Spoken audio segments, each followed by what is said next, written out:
We all are different and some or the other way. Our beliefs, our traits, our mindset, everything is different from each other's.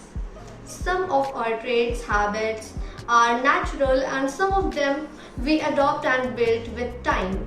And who don't want to live a happy life? Who don't want to live a productive life? But few of them works towards that.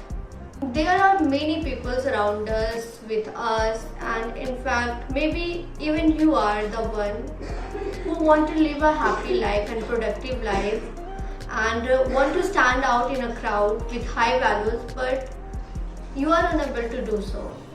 मतलब you want कि आप अगर एक group discussion हो रहा है तो वहाँ पे आप अपने ओपिनियंस पुट कर पाओ, अपनी चीजें वहाँ पे रख पाओ, but you are enable to do so. Maybe you have lack of confidence or maybe you don't have that knowledge.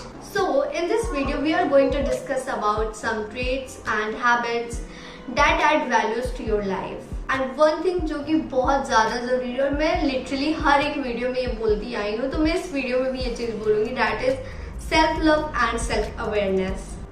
जब तक आप सेल्फ अवेयर नहीं होगे कि आपको लाइफ में क्या करना है, कैसे करना है, क्यों करना है, तब तक आप चीजें नहीं कर पाओगे. नो मैटर आप कितनी ऐसी मोटिवेशनल सेल्फ हेल्प वाली वीडियोस देख लो, बुक्स देख लो, जब तक आप खुद से ट्राई नहीं करोगे कुछ भी होने वाला नहीं है. तो सेल्फ डेवलपमेंट का सबसे पहला स्टेप जो है वो है self aware and self love. So with this point let's get into the video. Prioritize yourself and have clarity about it. Starting with this point, क्योंकि I feel कि everything start with us. It start with you. चाहे वो self love हो, self awareness हो, self care हो, चाहे जो भी चीज़ हो, वो सारी चीज़ें खुद से ही स्टार्ट होती हैं. So firstly, one should prioritize themselves in first place. According to me, मुझे लगता है कि हर एक पर्सन की एक खुद की प्रायोरिटी लिस्ट होनी चाहिए. अब प्रायोरिटी लिस्ट क्या होती है और इसे कैसे बनाना है? प्रायोरिटी लिस्ट एक ऐसी लिस्ट होती है जिसमें जो चीज़ें हमारे लिए सबसे ज़्यादा इंपॉर्टेंट होती हैं वो उसे टॉप पे रखते हैं. देन उसके बाद जो उससे थोड़ी नीचे लेवल पे रहती है कि हाँ ये थोड़ा सा इससे इम्पॉर्टेंट है लेकिन इतना नहीं है, इससे नीचे इम्पॉर्टेंट है, उसके सेकंड पे रखते हैं, फिर थर्ड पे रखते हैं, फिर फोर्थ पे. इस तरीके से हमारी प्रायोरिटी लिस्ट होती है. अब हम इसको डिवाइड कैसे करते हैं? जैसे कि हमारे लाइफ के अराउंड जितने भी कैटेगरीज होते हैं, लाइक रिलेशनशिप हो गया, हमारा कैरियर एस्पेक्ट हो गया, हमारी पर्सनल ग्रोथ हो गई, या फिर कोई रिलेशनशिप हो गया, ऐसी जितनी चीज़ें होती हैं, या फिर हेल्थ हो गया, प्रोडक्टिविटी हो गई, ये सारे जो पॉइंट्स होते हैं ये हमारी डेली लाइफ के इंक्लूडेड होते हैं. फॉर एन एग्जाम्पल, अगर मैं अपनी प्रायोरिटी लिस्ट बनाती हूँ तो मैं टॉप पे क्या रखूँगी? मेरे लिए टॉप पे मेरी फैमिली रहेगी. मेरी फैमिली में फादर, मदर, जितने भी मेरे क्लोज वंस रहेंगे मैं उनको टॉप पे रखने वाली हूँ. सेकंड पोजीशन पे आके आएंगी, मैं सेकंड पोजीशन पे खुद को रखना चाहूँगी, मेरे कैरियर को. तो मैं सेकंड पोजीशन पे अपने कैरियर को रखूँगी क्योंकि मुझे लगता है कैरियर इंपॉर्टेंट है. डेफिनेटली सबके लिए कैरियर इंपॉर्टेंट होना ही चाहिए. अब ये ज़रूरी नहीं है कि अगर मेरी प्रायोरिटी लिस्ट ऐसी है तो आपकी भी ऐसी ही हो.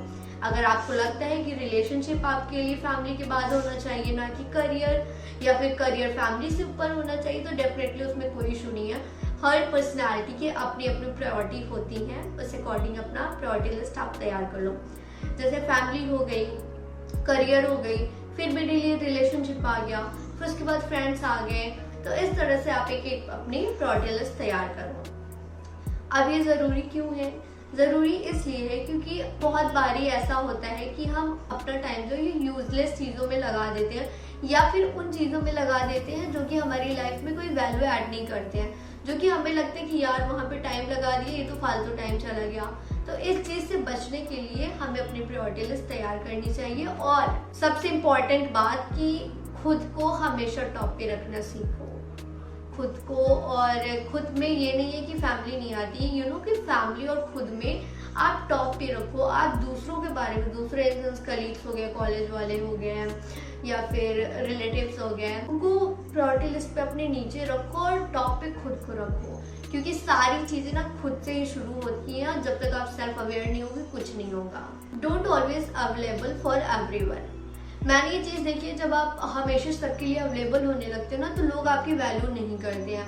उन्हें लगता है कि मैं एक कॉल मारूंगी ये आ जाएगी, ऐसा उन्हें फील होने लगता है। और आई एम श्योर कि बहुत सारे लोग आप में से ये एक्सपीरियंस किए होंगे कि जब किसी और को हेल्प की ज़रूरत पड़ती है आप सबसे पहले उनके लिए जाते हो, आप उनके लिए वहाँ पे रहते हो। But at the same time जब आपको कभी हेल्प की ज़रूरत पड़ती है तो अगर 10 लोगों की आपने हेल्प की है तो उसमें से 2 आपके पास आएंगे हेल्प के लिए, आपके हेल्प के लिए, बाकी 8 के एक्सक्यूजेस रहेंगे, टाइम नहीं है, मैं बाहर हूँ, फलाना ढिमकाना है, ऐसे एक्सक्यूजेस रहेंगे। बट उन 10 लोगों में से वो 2 लोग आएंगे जो आपके लिए इम्पोर्टेंट हैं, जो आपकी हेल्प करेंगे। तो ये चीज़ ध्यान रखो कि आपको नेक्स्ट टाइम इन 2 लोगों की ही हेल्प करनी है, ना कि उन 10 की। उन 8 को साइड में कर दो क्योंकि they are the selfish one. उन्हें जब जरूरत पड़ी तब वो आए। So be clear about it कि आपको किसको कितना टाइम देना है। Know how to say no. अब ऐसा होता है ना कि हम अगर नेचुरली हमारे अंदर का जो इमोशन है, हमारे अंदर की जो क्वालिटी है वो ऐसी है कि हम काइंड है और हेल्पफुल है, हम किसी को ना नहीं कर पाते हैं। तो ये चीज़ करने में लिटरली आपको बहुत ज़्यादा टाइम लग सकता है। मैं जितनी भी चीज़ें इस वीडियोस में समझाती हूँ, बताती हूँ, एक्सप्रेस करती हूँ, शेयर करती हूँ, वो सारी चीज़ें मेरी पर्सनल एक्सपीरियंसेस से ही होते हैं, या फिर मैंने वो चीज़ें कहीं पे पढ़ी होती हैं, कहीं वीडियोस देखी होती हैं, कहीं एक्सपीरियंस किया होता है, तो वो सारी चीज़ें मैं शेयर करती हूँ। हाँ, तो ये वाली चीज़ जो है जो पर्सनली मैं ये फील करती आई हूँ। इनफैक्ट मैं अभी भी पूरी तरह से इस चीज़ में परफेक्ट नहीं हुई हूँ। मैं कभी ऐसा होता है कि मैं ना नहीं कर पाती हूँ, मेरा ऐसे अंदर से मन कह रहा होता है कि मत करो मत करो, मना कर दो, लेकिन मैं बाहर से कहती तो हाँ बिल्कुल मैं कर दूँगी। और ये चीज़ें ट्रस्ट में बहुत रिग्रेट देती है बाद में, जब आप किसी को एग्री कर देते हो जबकि आपको मन नहीं रहता वो चीज़ें करने का भी। देन आप फील करते हो कि अरे अब तो मैं जोश में वीडियो सारी देख लेती हूँ, कैसे ना करूँ, कैसे किसी को ना करूँ, ऐसे आप बुक्स देख लेते हो। लेकिन ट्रस्ट में ये चीज़ें जब तक आप खुद से फेस नहीं करोगे, खुद से आप एक्सपीरियंस नहीं करोगे, तब तक ये सारी वीडियोस देखने का कोई मतलब नहीं है। लिटरली कोई मतलब नहीं है जब तक आप खुद से ये चीज़ें प्रैक्टिस नहीं करते हो। अब प्रैक्टिस करने के लिए आप क्या करोगे, आपको ना किसी को इस तरीके से करना है, इस एक्सक्यूज दे के करना है कि सामने वाले को वो चीज़ें रूड भी ना लगे और वो डिसरिस्पेक्ट भी फील ना करे और आपकी बात से भी एग्री कर जाए। एग्जाम्पल के थ्रू मैं इस चीज़ को समझाती हूँ कि मान लो आपके कोई 2 फ्रेंड्स हैं और वो आपको मिलने के लिए बुलाते हैं, राइट, लेकिन आपका जाने का मन नहीं है, तो आप उनसे डायरेक्टली ये मत बोलो कि नहीं यार मेरा जाने का मन नहीं है तो इसलिए मैं नहीं आ पाऊंगी। उनसे बस इतना कहते हो, आप इस तरह से उनको मना कर सकते हो कि अभी मैं आ नहीं पाऊंगी, कुछ काम है मुझे, आ नहीं पाऊंगी, या फिर मेरे कुछ अदर प्लान्स है, अभी के लिए तुम दोनों एंजॉय कर लो, हम फिर कभी मिल लेंगे। अगर आप इस तरीके से चीज़ें बोलोगे तो उन्हें बुरा भी नहीं लगेगा कि नहीं मिलने नहीं आई, और वो एग्री भी कर जाएंगे कि हो सकता है कुछ काम होगा उसको, इस रीज़न से वो नहीं आई है। इनफैक्ट कभी कभी स्ट्रेट फॉरवर्ड भी होना पड़ता है विदाउट एनी रीज़न। आपको ऐसी सिचुएशन देखनी पड़ेगी कि आप किस सिचुएशन में कैसे मना कर रहे हो। अगर आपको ऐसा फील आ रहा है ना, ऐसी वाइब आ रही है कि नहीं ये चीज़ें गलत है, यहाँ पे मुझे ना ही करना है, लेकिन आप नहीं कर पा रहे हो, लेकिन उस टाइम पे आपको खुद को ट्रेन करना होगा इस तरीके से कि आपको स्ट्रेट फॉरवर्डली नो करना है उस चीज़ों को। और ये चीज़ डेफिनेटली सीखनी ही चाहिए। ये चीज़ें ऐसा नहीं है कि आप एक दिन में सोच लोगे और हो जाएंगी, क्योंकि अगर आप नेचुरली काइंड हो, नेचुरल चीज़ें जो आपके अंदर नेचुरल इमोशंस अगर जो रहते हैं वो टाइम के साथ में बहुत ज़्यादा टाइम लेके तब चेंज होते हैं, ऐसा फटाक से नहीं चेंज होते हैं। ये पॉइंट ऐसा है ना कि जो आपको पर्सनल ग्रोथ में बहुत हेल्प करने वाला है, क्योंकि एक पर्सनालिटी डेवलपमेंट का ये एक फेज आपको करना ही पड़ेगा कंप्लीट, तभी आप अपने आप को एक नेक्स्ट लेवल पे देख पाओगे। Being kind to every kind, I feel कि this is the most attractive trait one can have, क्योंकि आई फील कि अगर आप एक ह्यूमन बीइंग हो, आप एक ह्यूमन पर्सनालिटी हो, तो आपके अंदर बहुत सारे इमोशंस होते हैं। आपको नेचर ने एक ब्रेन दिया है सोचने समझने के लिए। You have everything, you have speeches जिससे आप बोल सकते हो, आप समझ सकते हो, इमोशन फील कर सकते हो। ये किसी और एनिमल्स या किसी और क्रिएचर में ये पावर नहीं होती है। We human being have that power, we are on the top of that, कि हम सारे क्रिएचर से टॉप पर हैं। तो definitely we need to respect that. लेकिन हम क्या करते हैं, हम अपनी पावर्स का गलत यूज़ करते हैं। कैसे गलत यूज़ करते हैं? रोड पे कोई कुत्ता जा रहा है उसको पत्थर मार देते हैं। गाड़ी इतनी स्पीड में चलाती कि अगर कोई पपी निकल रहा है तो 2 सेकंड आप रुक नहीं सकते, आप उसको दबा के बिना किसी रिग्रेट के बिना 2 सेकंड रुके आप सीधे चले जाते हो। मैंने ये चीजें देखी है and I literally feel so bad being a human. I feel so bad कि भाई हम टॉप पे होने के बाद भी इतनी गिरी हुई हरकत कर रहे हैं, मतलब क्या ही बोल सकते हैं। तो आई फील कि kindness is the sweetest and most powerful emotions and we can say that most powerful trait that one can have, एंड ये सच में बहुत हाई वैल्यूज ऐड कर देती हैं।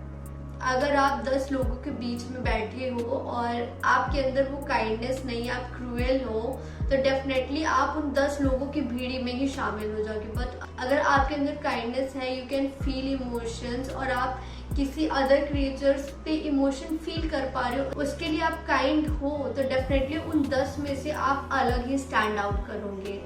One more important thing that I want to add in this point कि kindness का वेजिटेरियन और नॉन वेजिटेरियन से कोई लेना देना नहीं है। मैंने बहुत लोगों को ये कहते हुए सुना है कि अगर तुम नॉनवेज खा रहे हो तो यू आर नॉट काइंड। ऐसा बिल्कुल नहीं कि हम नॉनवेज खा रहे हैं तो हम काइंड नहीं है, या फिर कोई वेज खा रहा है या कोई वेजिटेरियन है तो वो बहुत ज्यादा काइंड हो गया, ऐसा कुछ भी नहीं है। मैंने वेजिटेरियन लोगों को भी देखा एकदम क्रूएल होते हुए। तो काइंडनेस का वेजिटेरियन नॉन वेजिटेरियन से कोई लेना देना नहीं है। काइंडनेस एक ऐसा ट्रेट है, एक ऐसी वैल्यूज है जो आपको एक बेटर पर्सन बनाते हैं, एक बेटर ह्यूमन बीइंग बनाते हैं, और आपके सेल्फ डेवलपमेंट पे एक नया पॉइंट, नया वैल्यू ऐड कर देते हैं। React according to situations. हम बहुत बारी ऐसी चीजें देखे ना कि लोगों को समझ नहीं आती कि वो कैसा रिएक्शन दे। एक ऐसा होता है, एक डिसिप्लिन वाली जो चीजें होती है, मैंने बहुत लोगों को देखा है कि उन्हें समझ नहीं आता वो कैसा रिएक्शन दे। वो अपने ब्रेन को काम ही नहीं करा पाते हैं कि भाई कौन से टाइम पे कैसा रिएक्शन देना होता है। अगर बहुत सीरियस टॉपिक होता है तो वो हंस देते हैं। मतलब ये बुरी चीज नहीं है, लेकिन एक डिसिप्लिन होता है ना, आप उस चीज को मेंटेन करके चलो। आपके पास इतना सेंस ऑफ ह्यूमर होना चाहिए कि आप कौन सी सिचुएशन में कैसा रिएक्शन दो। मैंने ऐसे भी देखा है कि छोटी छोटी बातों पे लोग बहुत ज़्यादा हाइप कर जाते हैं, उन्हें समझ नहीं आता, अब्यूसिव वर्ड्स यूज़ करने लगते हैं और ऐसी बहुत सारी चीज़ें करने लगते हैं, मार पिटाई करने लगते हैं। तो आई थिंक ये चीज़ें जो है ना, ये जब आप खुद पे काम करोगे, खुद पे अपना ध्यान रखोगे, अपना सेल्फ लव करोगे, सेल्फ केयर करोगे, सेल्फ अवेयरनेस लाओगे, तो ये चीज़ें धीरे धीरे रिकवर हो जाएंगी। आप धीरे धीरे फील कर पाओगे कि कैसे चीज़ें कहाँ पे करनी चाहिए, कैसे डेवलपमेंट इसमें होना चाहिए। In the ending of this video I just wanted to say one thing कि अगर जितने भी ट्रेड्स और जितने भी हैबिट्स मैंने यहाँ पे डिस्कशन किए हैं, अगर इसमें से आप कोई 3 भी अडॉप्ट करते हो और कम्प्लीटली इम्प्लीमेंट करते हो अपनी लाइफ में, तो डेफिनेटली कुछ टाइम के बाद में आप एक अपने आप को एक डिफरेंट पर्सनैलिटी में फील कर पाओगे। आप ये चेंजेस ना, ऐसा नहीं कि एक दिन में आप फील करोगे, बट आप अगर धीरे धीरे स्टेप लेते रहोगे तो डेफिनेटली कुछ टाइम बाद आप खुद को एक डिफरेंट पर्सनैलिटी में फील कर पाओगे। आपका लेवल यहाँ से यहाँ हो जाएगा। I can assure you that. And one more thing कि ये जितने भी 5 वैल्यूज मैंने ऐड किए हैं इस वीडियो में, डिस्कशन किए हैं, हो सकता है ये person to person, personality to personality different हो, but these 5 are the basic values that one can have to become a high value person in their life. So that is for today's video. See you all in the next video. तब तक के लिए bye bye.